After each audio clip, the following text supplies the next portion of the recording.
Hello, everybody, and a warm welcome to this Q&A. My name is Kevin Stakston, and I am the Nordic distributor for the great film I'm Your Man.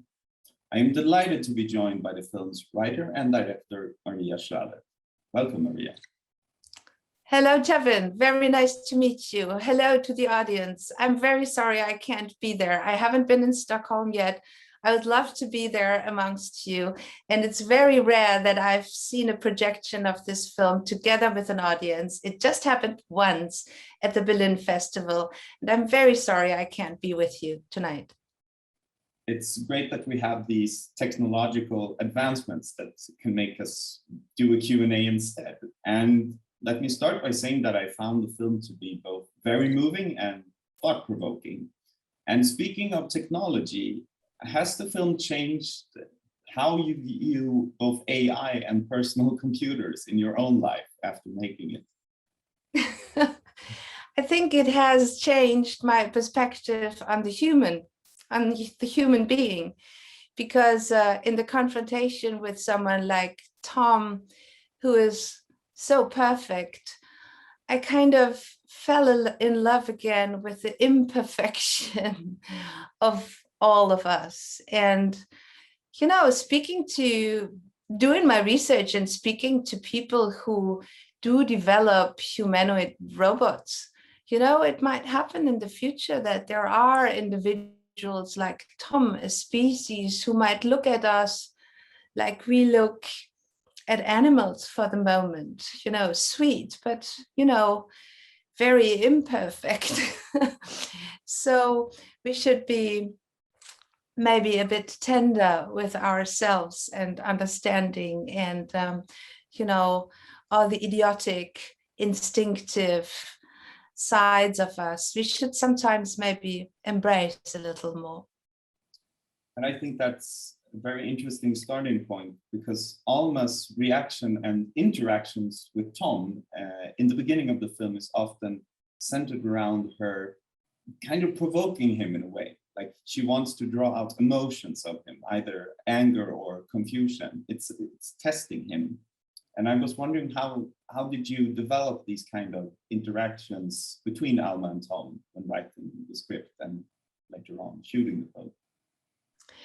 Well, we thought about a romantic comedy, and the classic setup for a romantic comedy is, of course, that one of the two has no interest at all, and there is a big boundary and big obstacle. And here the obstacle is that a girl meets a boy, and the boy is not a boy and not a man. He's a machine. He doesn't live. And Alma, you know, despises the whole idea from the beginning, as you all have seen.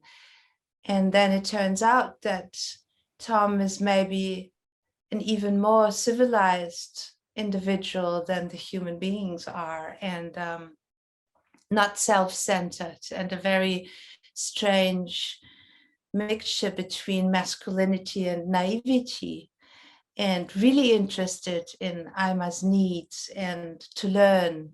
So he's kind of a mixture of a man and a baby, right? So, and this is very provoking for Alma. And then it turns out that she wants to pull something out of him, which remains the human, you know, the emotion, the anger, everything what we are proud of as humans, the achievement of, you know, reason, empathy, thinking about the others. He is so much better in all of that already. So Alma tries to make him angry, and that is, of course, ridiculous and a bit pathetic also.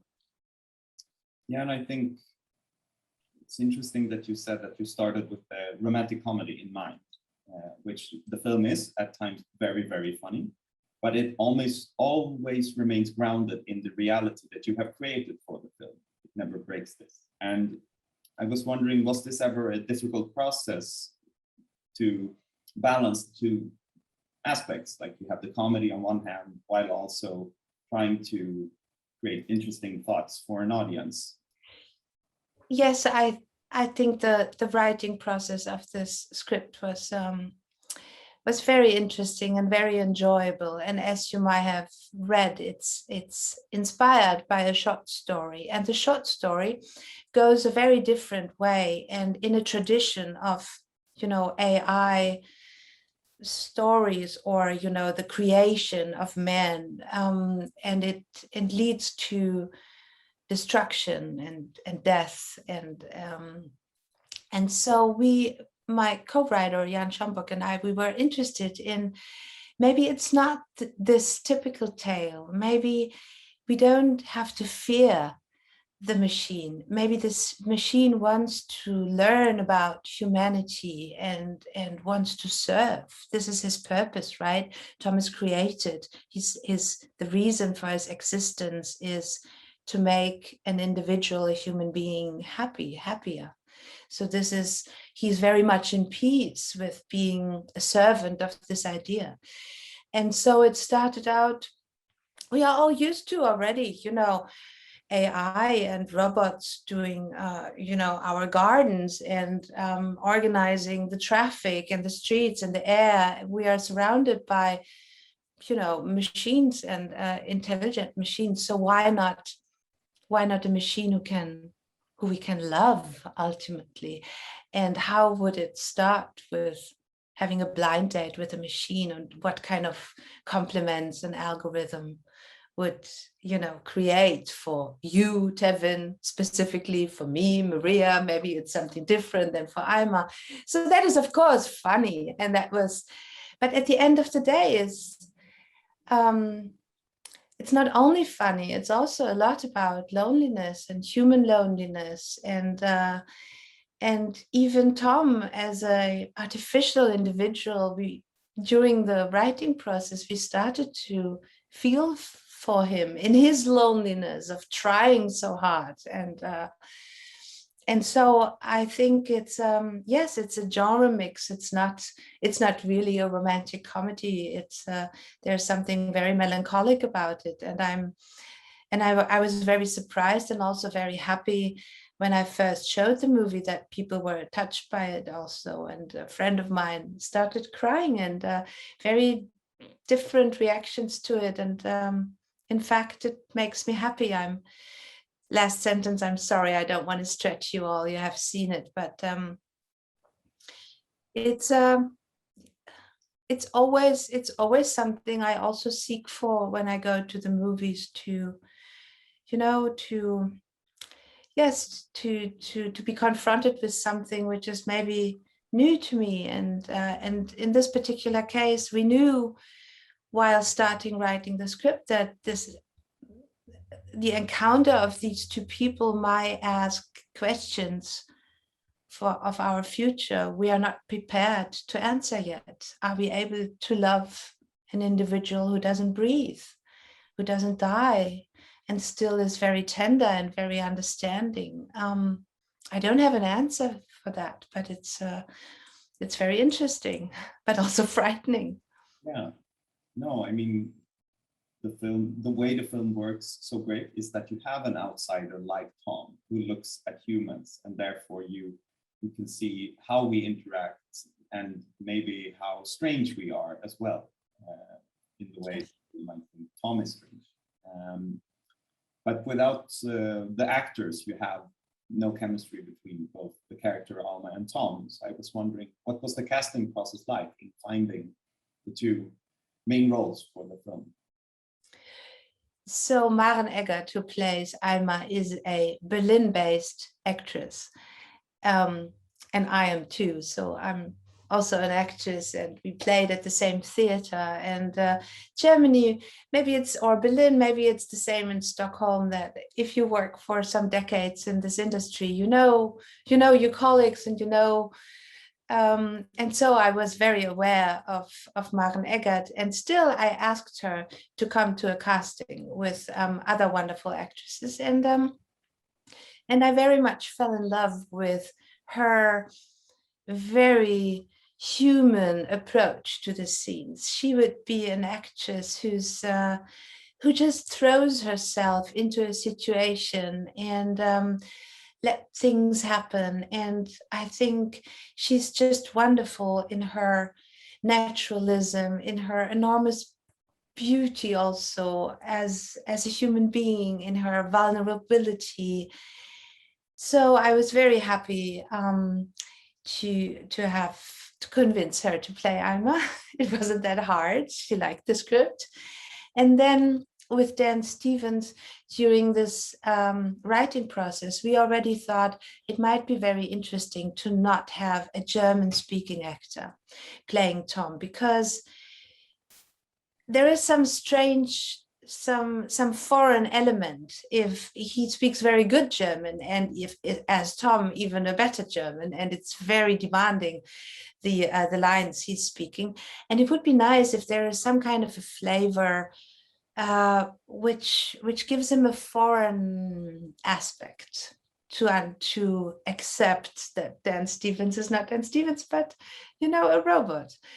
And then I also wanted, of course, a very beautiful man, almost like I always dreamt of Ken from Barbie, someone very good looking, like an old school gentleman. We always talked about Cary Grant and Jimmy Stewart. And Dan, on the other hand side, he is very, he's very precise. And I saw this also in his other work. And he developed great fun of, making the machine visible, and his gestures, when he puts his hair back. And yeah, he's a very, very precise actor, and he gains a lot of fun out of doing this. And so, yes, we met during COVID in a Zoom like we do, and we talked about the script, and he liked it very much, and we liked each other, and then we decided to do that. Oh, without those two working together, the film would not function in the same way that it does. It all relies on their chemistry. So great work in finding them to these two, and also the work during the filming later on from you in finding them. Yes, thank you. Thank you. And quickly going back to the character of Tom, and we briefly touched upon it, but robots and androids have been present throughout cinematic history in various shapes and sizes. And could you tell us a bit more about what was something that you did not want Tom to be, if you get what I mean? Like, you have a classic stereotypical robot that moves like this, and then I think maybe Tom is something else. So something that it could be very specific. Yes. As I said before, it was an interesting idea to have a very peaceful and very civilized robot man, because the danger and the strangeness about him, the unpredictability, is within all of us, because Alma, as me, as you, Tevin, we all have seen, the films, we all have read the books, about the unpredictable machine trying to free itself from slavery, trying to fight back against the creator, against man.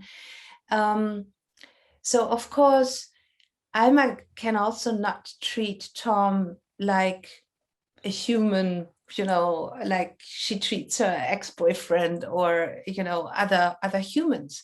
All of a sudden, this creature is in her apartment, and she locks the door, because we all have seen,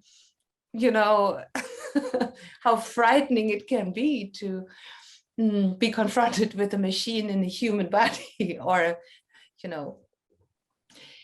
So I think that also feeds very much the love story, because there is nothing granted about Tom. And Alma, of course, as much as she does not want to engage with him, as alert, she observes him.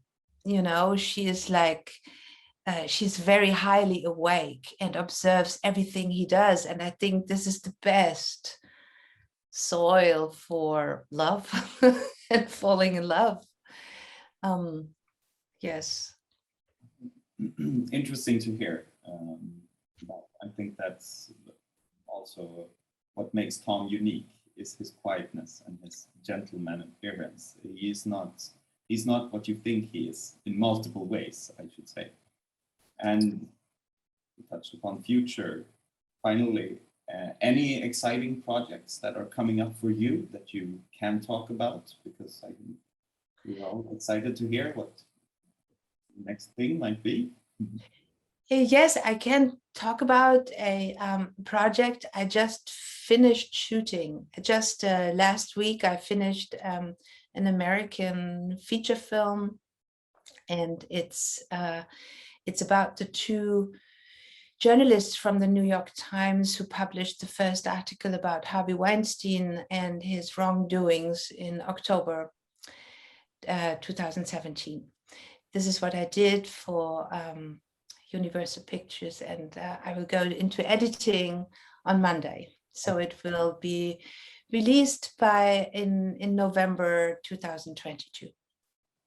Great to hear. And again, thank you so much for taking your time doing this Q&A with me, and for the audience as well, even though they're not here with us in the room, but they will be there to see us at least. Well, thank you very much, Tevin, for these interesting questions, and thank you all in the audience for staying and even after watching the film, still listening to me. And I hope you enjoyed it and have a wonderful rest of the evening.